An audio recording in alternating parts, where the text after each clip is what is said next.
दर्शकों हम देख रहे हैं मन की आवाज़ प्रतिज्ञा में कृष्णा नंदू से कहता है कि अरे सभी तैयारी हो गई ना, तभी बावर्ची आ जाता है। बावर्ची से कृष्णा कहने लगता है कि देखो भाई, सब खाना अच्छे से बन गया है ना। तभी कहने लगता है कि भैया आप न फिक्र मत करो, सब कुछ अच्छे से हो जाएगा। तभी ठाकुर साहब अपने परिवार के साथ आ जाते हैं और जैसे ही ठाकुर साहब आ जाते हैं तो कृष्णा उनकी आवभगत करने लगता है कि अरे आइए बाबूजी, देखिए हमारे ढाबे पर आप सबका स्वागत है। तभी ठाकुर साहब कृष्णा को कहते हैं कि अरे कृष्णा, अब किसकी राह देख रहा है बेटा, जल्दी से उद्घाटन करो तुम्हारे ढाबे का। कृष्णा कहता है कि बाबूजी हमारे ससुर जी को तो आने दो, तब तक प्रोफेसर जी भी आ जाते हैं। चंदू प्रतिज्ञा को पूजे की थाली देकर के अरे भाभी चलो जल्दी से अभी हमारे ढाबे का उद्घाटन कर दो तो। लेकिन प्रतिज्ञा अम्मा जी के हाथ में वो थाली थमा देती है। अरे भैया, अम्मा के हाथ से होने वाला है आज ढाबे का उद्घाटन।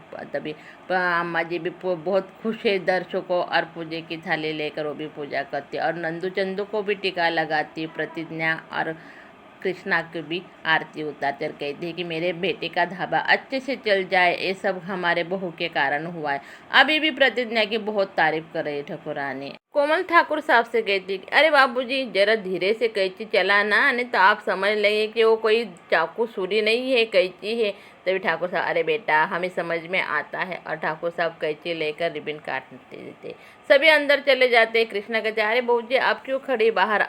केसर मुस्कुराते हुए कृष्णा को कहती है भैया जी हम आपके लिए बहुत ही खुश हैं, जो आपने इतना अच्छा ढाबा बनाया है और इसमें हमारी देवरानी का भी तो बहुत बड़ा हाथ। ढाबे के बावर्ची प्रतिज्ञा को कहते भाभी जी आप भगवान को भूख लगा दीजिए और हम सबके लिए खाना परोस देंगे। लेकिन प्रतिज्ञा अम्मा जी को कहती है कि अम्मा आप ही के हाथों से भगवान जी को भोग लगाए। तभी अम्मा जी किचन में जाकर भगवान को भोग लगाती और भोग लगाने के बाद सबके लिए प्रार्थना करती कि हमारे बेटे का ढाबा अच्छे से चल जाए।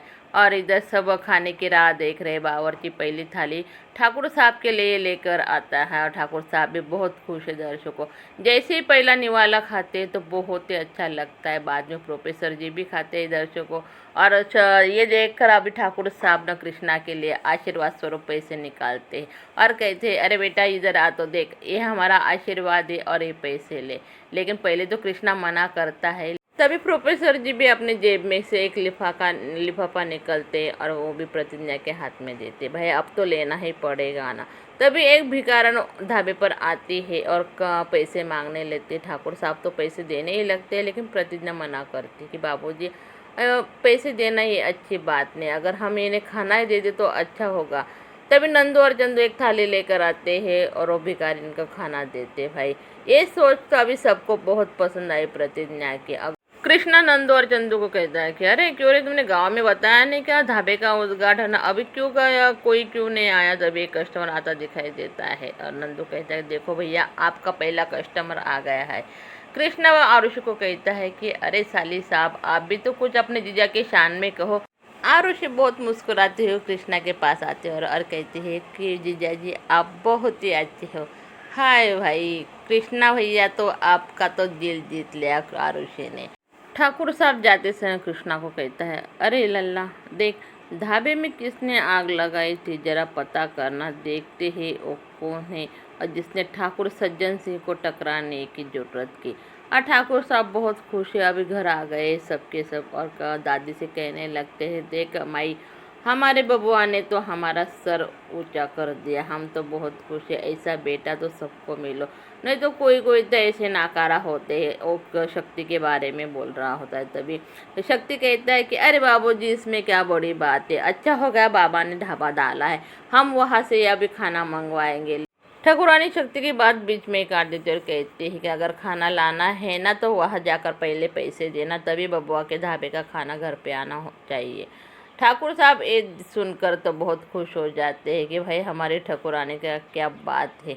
और तभी शक्ति को तो बहुत बुरा लगता है कि ठाकुरानी भी अभी कृष्णा और प्रतिज्ञा की ही तरह तारीफ कर रही है और सब अपने कमरे में जाते हैं। लेकिन केसर की अम्मा शक्ति के कान फुलाने में लग गई है और इधर ढाबे पर राधे आता है और कहने लगता है कि अरे भाई कोई है। कृष्णा राधे को देखकर बहुत गुस्से में आ जाता है और तभी कहने लगता है अभी तो मैं इसको उसकी औकात दिखाऊंगा। अंदर जाकर जो झारे चपेला रहता है ना वो सब लेकर कृष्णा बाहर आने लगता है। प्रतिज्ञा उसे रोकती है, कहती है देखो कृष्णा, ये अच्छी बात नहीं है, राधे तुम्हारा गिरहाइक बनकर इस ढाबे पर आया है। अगर तुम उसे गुस्से में कुछ कहोगे या मारोगे तो इसका परिणाम बाकी के ग्राहकों पर भी होगा। लेकिन अब जाओ, तुम उसका ऑर्डर लेके आओ। नंदू जाता है और राधे की ऑर्डर लेकर आता है, लेकिन नंदू जैसे ही राधे के पास जाता है तो उसे चिढ़ाने लगता है। नंदू बड़े प्यार से कहता है कि अरे साहब, आपको क्या चाहिए, हमें ऑर्डर दीजिए। जैसे ही नंदू कहने लगता है हिसाब, तो उससे चिढ़ाने लगता है, लेकिन बाद में वो ऑर्डर दे देता है। और नंदू जैसे ही उसका ऑर्डर लेकर जाता है, एक निवाला खाते ही राजे वो थूक देता है और कहने लगता है कि अरे इतना घटिया खाना हमने आज तक नहीं खाया।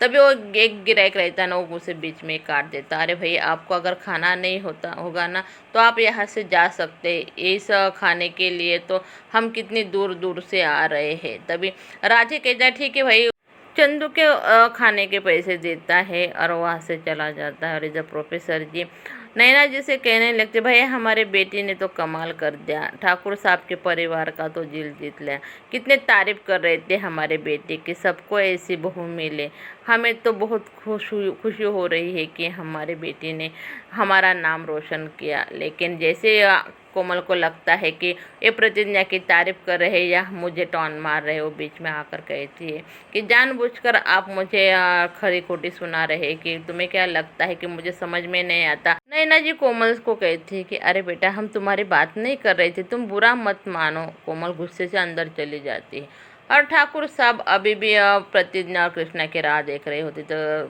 ठाकुरानी कहने लगती है कि आप जल्दी से हमारे बेटे को तो फ़ोन करो।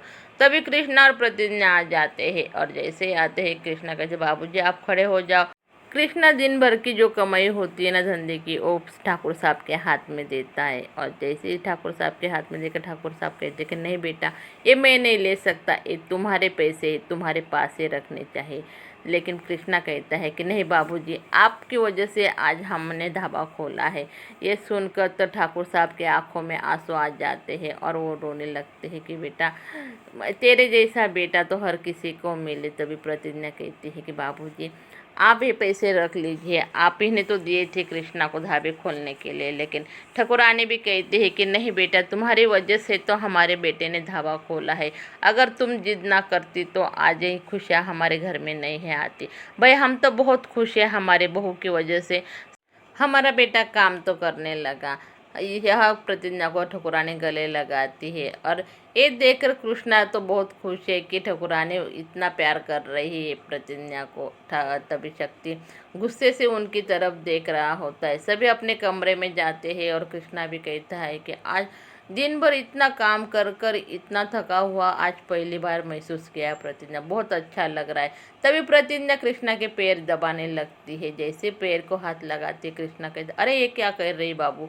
अरे प्रतिज्ञा कृष्णा कहता अच्छा ये बात है, अरे फिर तो थकी हुई तुम भी हो ना, लाओ मैं तुम्हारे पैर दबा देता हूँ। और कृष्णा प्रतिज्ञा के पैर ऊपर कर लेता है और वो भी उसके पैर दबाने लगता है। तभी प्रतिज्ञा कहती है कि अरे नहीं रे कृष्णा, ऐसा मत करो, अरे हमें पाप लगेगा। कृष्णा कहता है कि अरे ऐसे कैसे पाप लगेगा, अरे तुम औरतों का भी जवाब नहीं, कब किसी को देवता बना दे पता ही नहीं चलता। अरे बाबू, तू तो इतनी पढ़ी लिखी है और फिर भी ऐसी बातें कर रही है। दर्शकों, आगे के वीडियो में हम देखेंगे आदर्श गाड़ी लेके आता है। और ऐसे ही वीडियो देखने के लिए हमारे वीडियो को लाइक कीजिए, चैनल को सब्सक्राइब कीजिए।